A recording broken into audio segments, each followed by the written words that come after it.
140 কোটির মধ্যে করে দেখালেন একজন। দীর্ঘ 18 দিন মহাকাশ অভিযানের পর গত মঙ্গলবার 15 জুলাই ইলন মাস্কের স্পেসএক্স কোম্পানির ড্রাগন ক্যাপসুল গ্রেসের মাধ্যমে ক্যালিফোর্নিয়া উপকূলে সফলভাবে অবতরণ করেন ক্যাপ্টেন শুভ্রাংশু শুক্লা। রাকেশ শর্মার প্রায় 4 দশক পর তিনিই দ্বিতীয় ভারতীয় যিনি মহাকাশে অবতরণ করেন।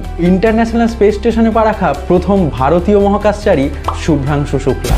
গত 25 জুন ফ্লোরিডার কেনেডি স্পেস সেন্টার থেকে স্পেসএক্সের ফ্যালকন 9 রকেটের মাধ্যমে অক্সিওম 4 মিশনের পাইলট হিসেবে যাত্রা শুরু করেন শুভ্রাংশু। এই 18 দিনে প্রায় 288 বার পৃথিবীকে প্রদক্ষিণ করেছে এবং প্রায় 1.3 কোটি কিলোমিটার পথ অতিক্রম করেছে শুভ্রাংশুরা।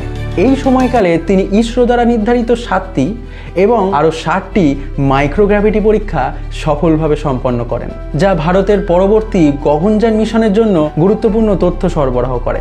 শুভ্রাংশুর এই মহাকাশ যাত্রা কেবল তার ব্যক্তিগত সাফল্য নয়, এটি ভারতের মহাকাশ গবেষণার ক্ষেত্রে একটি ঐতিহাসিক মাইলফলক এবং আগামী ভবিষ্যতের জন্য এক অনুপ্রেরণা যোগায়।